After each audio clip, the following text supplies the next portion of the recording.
It's beginning to look like a cruel, cruel world out there with people having a very hard time getting along.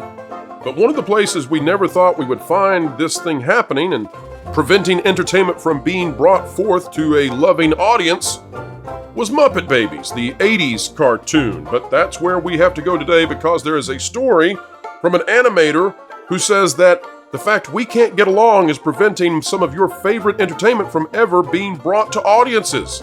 It's bizarre, it's a crazy story, but folks, it's the kind of thing we cover here to keep you ahead of the culture curve.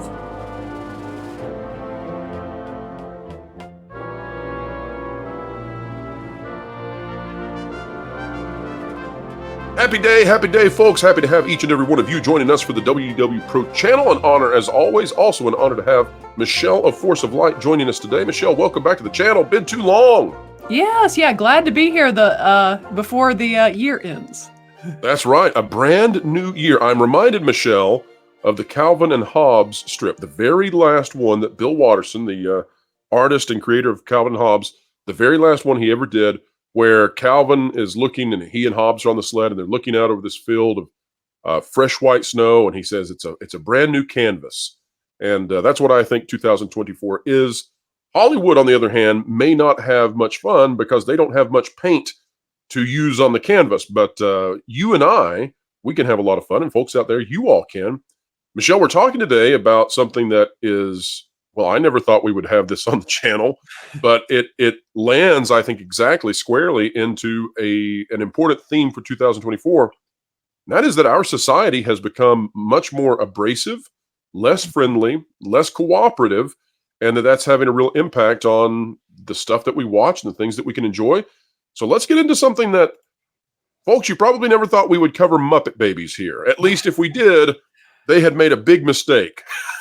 Like they've managed to land on Jonas's radar of everything woke about if we cover Muppet Babies. So no, this is not about Gonzo and Gonzo's dress again. This is about the original Muppet Babies, and this one is by Armando Tinoco out of Deadline, Jim Henson cartoonist on why Muppet Babies is not streaming, and what Nanny really looks like.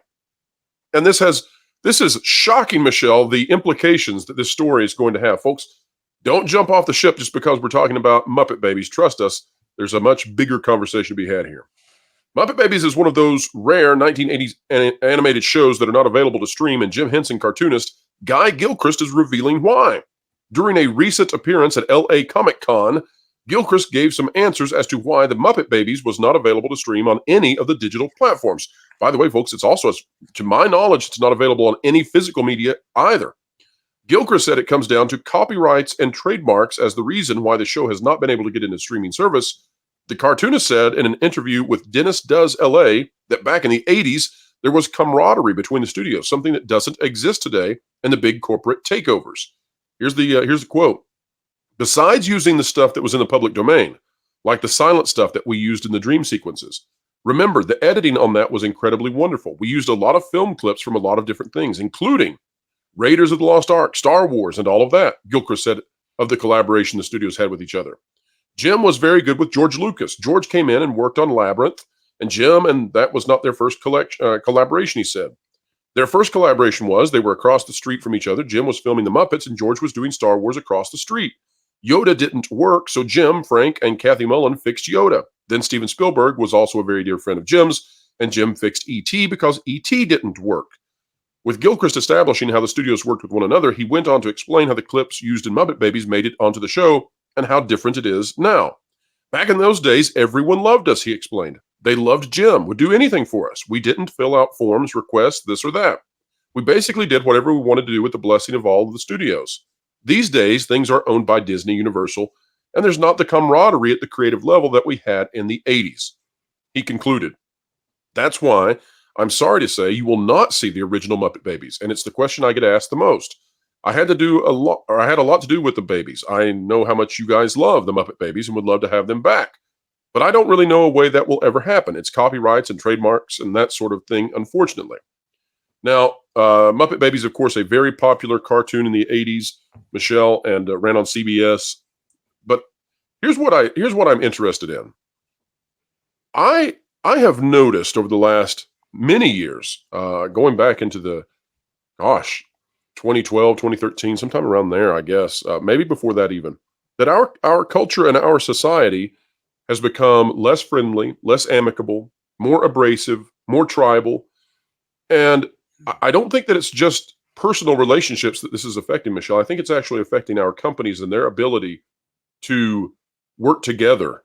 And so you would think that the Muppet Babies, this is a very obscure property at this point in terms of the original show. This is not a major thing. Not many people, how's that? Not many people are sitting pining over when will they release the Muppet Babies on a streaming or VHS or whatever, DVD, Blu-ray. You get the idea. Maybe an 8-track somewhere out there. But nobody's really pining over that. And yet the studios, despite there being very little money attached to it, they can't just say, go ahead and use it. We don't care. It's got a 8-second clip of Raiders of the Lost Ark in it. We don't care. Go ahead and put your Muppet Babies out. So, Michelle, talk to us just a moment. What have you seen in society that has, have you seen the same thing that I'm seeing where people are just flat out less friendly, and maybe even companies as well? Yes, and in fact, it's one of the reasons why I, over the last several weeks, have pretty much stayed off X. Sometimes by habit, I'll hit it, and then the first thing I see is just sheer arguments of ridiculous things, and I'm like, "Nope, I don't need this in my life," and I back out of it. And I think that kind of speaks to even what you are talking to, of how people it's like social media made everyone think that all of our opinions matter so much. And, there used to be an expression, if you don't have anything nice to say, don't say it at all. And now we live the total opposite. People are speaking their truth, and they're doing their quote in truth is never rarely seems to be in love or grace. And it has kind of created a very hostile environment, at least in the US, is where I can speak to. And as far as the studios, I definitely see that as an issue of greed, of like you said, oh, well, there were 8 seconds of Indiana Jones, so Disney needs their cut of the money since you put that in there. And it's just like that. That just really is ridiculous. And honestly, in this situation, why wouldn't you want Indiana Jones to be presented to a new generation? Well, I can come up with some reasons, but they're not the reasons Disney would have. Well, the But original ones. yes, we would love to remember those and not the others. But yeah, Michelle, the other fascinating part about social media, and I do think that overall the internet has been a positive. Mhm. It's hard for some out there, especially younger people, to remember back to when the internet did not exist. I do remember that, but overall, I would say the internet is a positive thing. There's been some dangers with the internet, big Mhm. dangers because of how powerful it is. On a very smaller scale, one of the things that I've noticed is that the veil has been pulled back on Hollywood celebrities in a Mhm. way that I'm not sure was good for the industry at all. Mhm. Um, I'm specifically, since we were talking about George Lucas and Star Wars and Indiana Jones, I'm thinking about Mark Hamill. Mhm. That's one example of somebody who, without social media, we would all probably think was a very nice fellow, probably not have any issue with him. And because of social media, he puts out some really vile, venomous stuff. And I'm reminded of every time he posts on social media something that comes across as less than pleasant. Gary of Nerdrotic is right there to remind him about a particular family member that Mark Hamill doesn't necessarily acknowledge. But I think that extends out to a ton of people at Hollywood. I mean, just imagine if there wasn't social media, how much better life would be for Rachel Zegler and some of these other people who Oh, they destroy themselves with social media. And it's not just actors, it's not just actresses. I think it's infected many of us and Hollywood companies as well. oh, absolutely. Or even either one staying off of social media for in their case, or let's go back to the example of Mark Hamill. If Mark Hamill had just chosen to use social media differently and to put out positive things, and because I know that there's been many times he'll dress up as Luke Skywalker and go to children's hospitals and do things that everyone can get behind and that truly are touching and good. What if you just kind of showed that stuff? That probably be better use. But then another example I have, comparing Rachel Zegler, look at someone like Jenna Ortega, who's one of the biggest uprising young stars that there are. And she stayed off social media. And I think that's just helping her star to rise, quite frankly. Well, I think the danger of social media for so many is that it has the potential to amplify the darkest parts of a person when they're not in solid control of their entire person. And so with Mark Yes. Hamill, we get some of the worst things, and that's really amplified to the highest levels. That happens to so many. But I also think that there's something, and maybe you can help me explore this. There's something beyond social media that is making people out there less friendly, less amicable. They're not cooperative. And so, what is it, Michelle, about the '80s? If we look back, there's a lot of '80s nostalgia right now, and I don't think that it's just folks out there, remembering back to their childhoods. I think that actually it was a better time. Now, saying all that, I wouldn't want to go back to the '80s because I enjoy the technology that I have today, and it's tremendously more powerful than it was back then.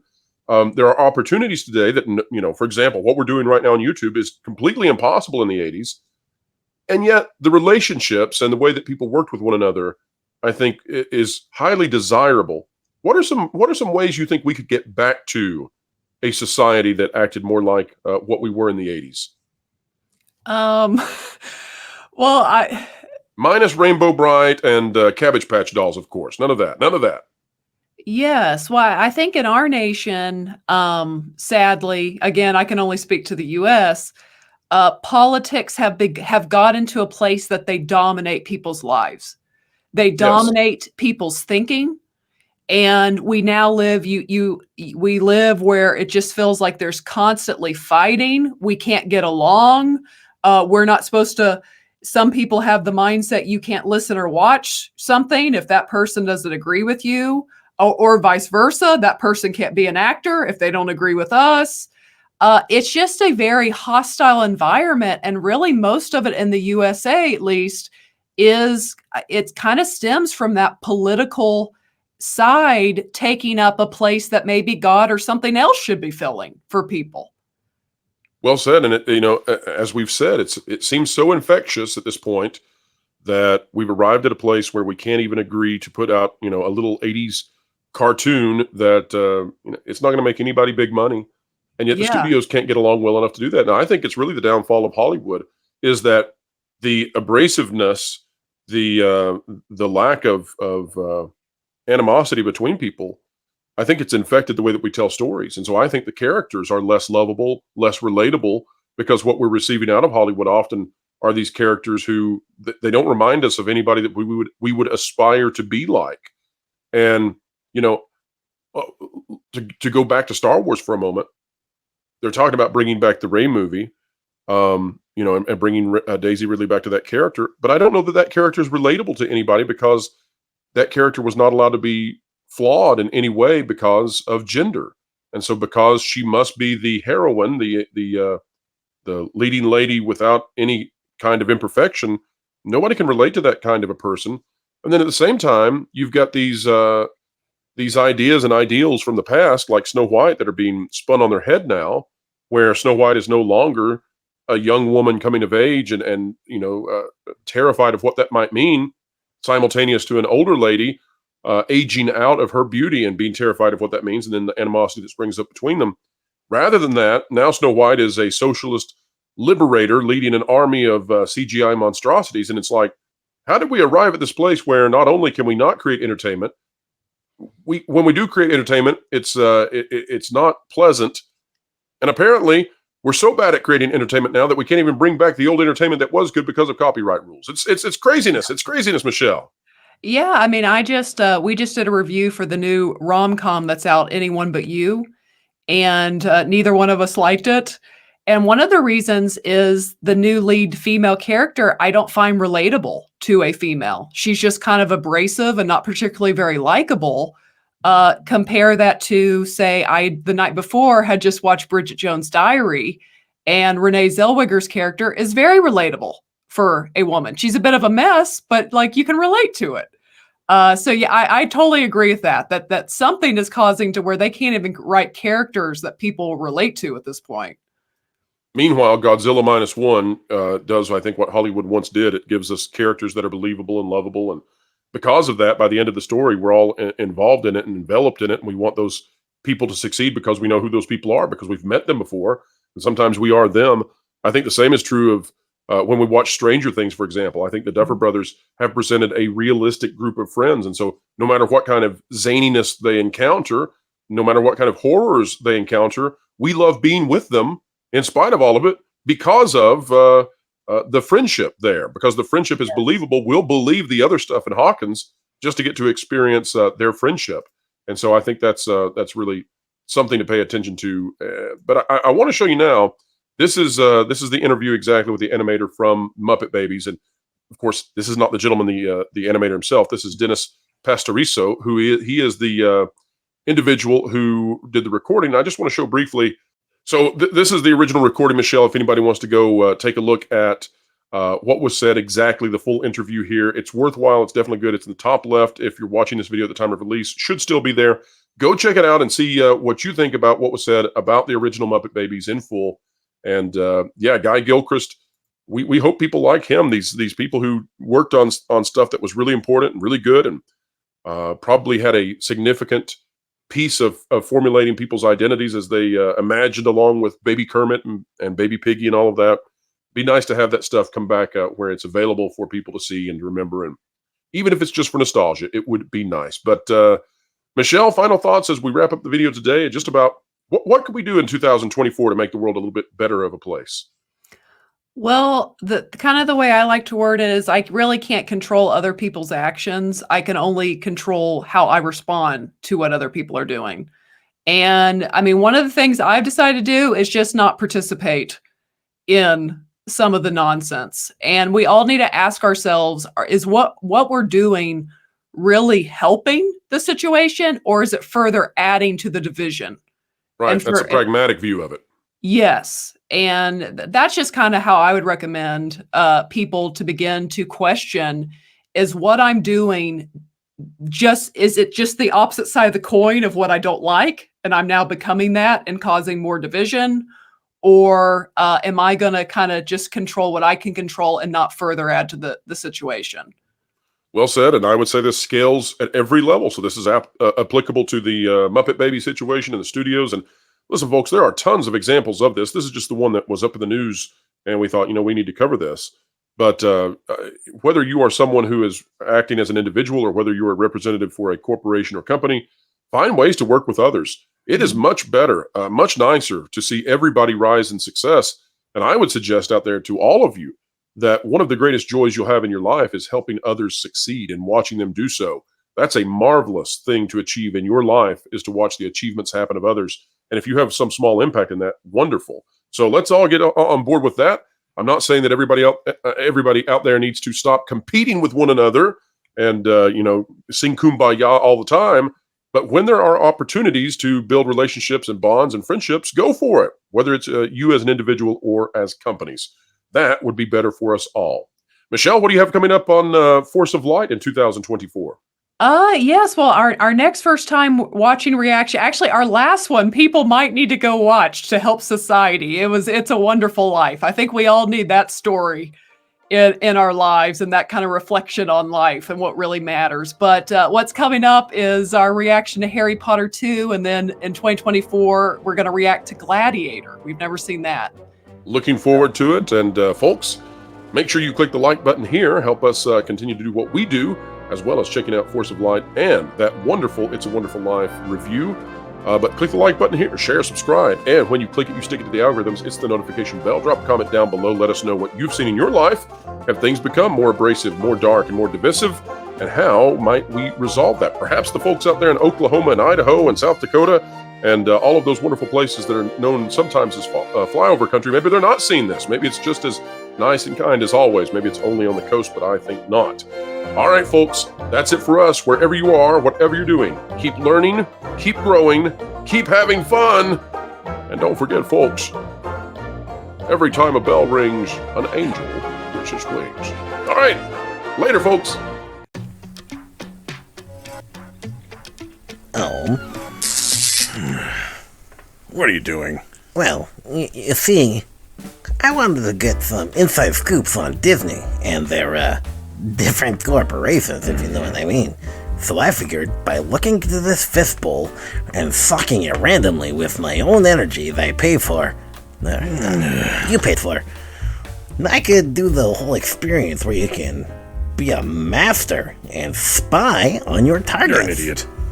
If you want to get the inside scoop on Disney, or even other media organizations, you should check out thatparkplace.com and subscribe to WDW Pro's YouTube channel.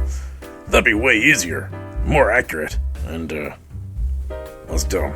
Are you saying I won't get accurate information this way? No, you can't.